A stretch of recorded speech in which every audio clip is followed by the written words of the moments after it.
ঢাকার পুরনো এক গলিতে প্রতিদিন সকালে এক লোক দাঁড়িয়ে ডাকত, বাদাম নেন ভাই, গরম বাদাম। লোকটা লামিয়ার বাবা। একটা কাঠের ট্রে, তাতে গরম বাদামের ধোঁয়া, আর পাশে ছোট্ট লামিয়া, তখন ক্লাস 3-র ছাত্রী। তাদের জীবন ছিল অভাবের কিন্তু হাসিতে ভরা। বাবা বলতো, মা, পড়াশোনা ছাড়িস না কখনো, তুই একদিন আমার চেয়ে অনেক বড় হবি। কিন্তু জীবনের কথা তো কেউ জানে না।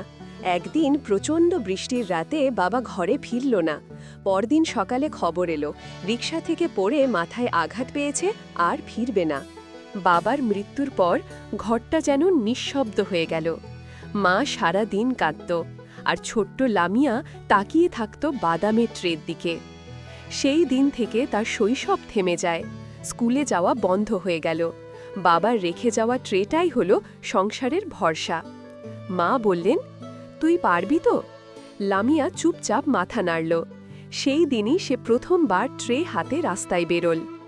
গরম বাদামের গন্ধে মিশে গেল তার ছোট হাতের ঘাম।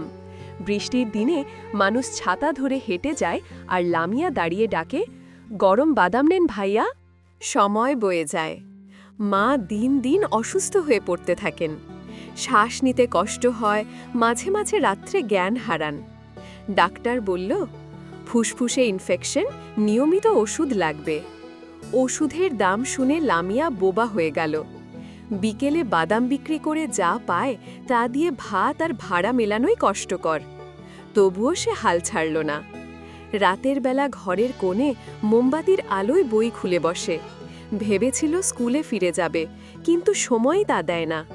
মায়ের কাশির শব্দে বারবার বইয়ের পাতায় চোখ ঝাপসা হয়ে আসে। একদিন পাশের বাসার আপা বলল, তুমি তো পড়াশোনায় ভালো ছিলে, আমার মেয়েকে একটু পড়িয়ে দেবে? এভাবেই শুরু টিউশনি।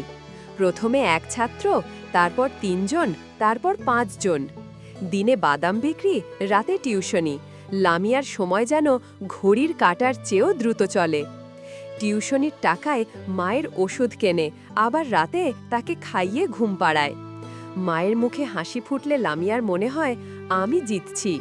অবশেষে অনেক সংগ্রামের পর লামিয়া এইচএসসি পাশ করে।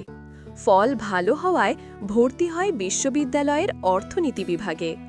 প্রথম দিন ক্লাসে ঢোকার সময় মনে হচ্ছিল, বাবা, তোর বাদাম বিক্রি করেই আমি এখানে এসেছি। মা তখনও অসুস্থ, কিন্তু মেয়ের ভর্তি খবর শুনে চোখে জল এসে বললেন, তুই আমার গর্ব মা। একদিন বিশ্ববিদ্যালয়ে আয়োজন হলো এক সেমিনারের, তরুণ উদ্যোক্তাদের অনুপ্রেরণা। সেখানেই অতিথি বক্তা বললেন, ব্যবসা মানে শুধু লাভ নয়, এটা সাহসের গল্প।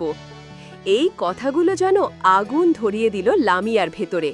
সে ভাবল, আমি তো বাদাম বিক্রি করেই বড় হয়েছি, এটাই তো আমার মূল শক্তি।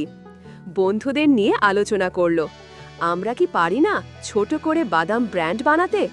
বন্ধুরা প্রথমে হাসল, তারপর বলল, চেষ্টা করি না হয়। বিশ্ববিদ্যালয়ের ক্যান্টিনে তারা ছোট্ট স্টল বসালো। নাম রাখল লামিয়ার বাদাম। প্যাকেটে লেখা থাকলো, হাসি ফ্রি, ভালোবাসা মেশানো বাদাম। প্রথম দিনেই সব বিক্রি শেষ। মানুষ অবাক হয়ে বলল, এই বাদামের স্বাদ অন্যরকম। সেই রাতেই লামিয়া মাকে ফোন করে জানালো, মা, আজ আমি বাবার ট্রে দিয়ে প্রথম ব্যবসা করলাম। মা কেঁদে ফেললেন আনন্দে। তাদের ব্যবসা জনপ্রিয় হতে লাগল। সোশ্যাল মিডিয়ায় ভাইরাল হলো লামিয়ার বাদাম। বিশ্ববিদ্যালয়ের শিক্ষকও উৎসাহ দিলেন। তারা একটি ছোট অনলাইন স্টোর চালু করল। অর্ডার এলো চট্টগ্রাম, রাজশাহী, এমনকি সিলেট থেকেও। এই সময়ই বিদেশে পড়তে যাওয়া এক প্রাক্তন সিনিয়র তাদের গল্প শুনে যোগাযোগ করল। সে বলল, আমি তোমাদের কোম্পানিতে 2 কোটি টাকা ইনভেস্ট করতে চাই। বছর 2-এর মধ্যেই লামিয়ার বাদাম ব্র্যান্ড হয়ে গেল আন্তর্জাতিক নাম। বিদেশে প্যাকেট রপ্তানি শুরু হলো। টেলিভিশনে খবর এলো, ঢাকার বাদামওয়ালা মেয়ের গল্প এখন আন্তর্জাতিক সাফল্য। লামিয়া বিশ্ববিদ্যালয় থেকে স্নাতক সম্পন্ন করল। তাকে আমন্ত্রণ জানানো হলো একই মঞ্চে, যেখানে সে একদিন উদ্যোক্তার বক্তৃতা শুনেছিল। এবার বক্তা সে নিজে। সে বলল, আমার বাবা বাদাম বিক্রি করতেন। আমি সেই বাদাম থেকেই শিখেছি অর্থনীতি, শিখেছি জীবন। তালি বাজতে লাগলো, কিন্তু তার চোখে জল। কারণ সেই সময় মা হাসপাতালে ভর্তি, অবস্থাও ভালো নয়। হাসপাতালের সাদা দেয়ালে ওষুধের গন্ধ। লামিয়া মায়ের হাত ধরে বসে। মা মৃদুস্বরে বললেন, তুই তো বলেছিলি একদিন বড় হবি, দেখ তুই হয়ে গেছিস। লামিয়া কাঁদতে কাঁদতে বলল, মা, এই কোম্পানি তোমার নামে করব। মা হাসলেন, চোখ বন্ধ করলেন। কিছুক্ষণ পর মনিটরের আলো নিভে গেল। কয়েক মাস পর সংবাদপত্রে বড় হরফে শিরোনাম, লামিয়া খান, বাদামবালার মেয়ে, এখন দেশের শীর্ষ তরুণ উদ্যোক্তা।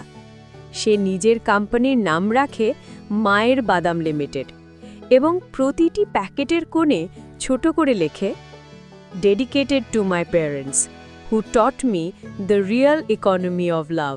বিকেলের শহরে ট্রাফিক জ্যামের ফাঁকে লামিয়া গাড়ির জানালা খুলে তাকায়। রাস্তার কোণে এক শিশু বাদাম বিক্রি করছে, মুখে সেই একই ডাকে, গরম বাদাম নেন ভাই। লামিয়া গাড়ি থামিয়ে ট্রে থেকে এক প্যাকেট নেয়, টাকাটা দেয়। তারপর ছোট ছেলেটার মাথায় হাত রেখে বলে, তুইও পারবি, আমিও একসময় এমন ছিলাম। বাতাসে বাদামের গন্ধ, চোখের জলের ঝিলিক। সে মনে মনে বলে, বাবা, মা, তোমাদের বাদামই আজ আমার রাজ্য।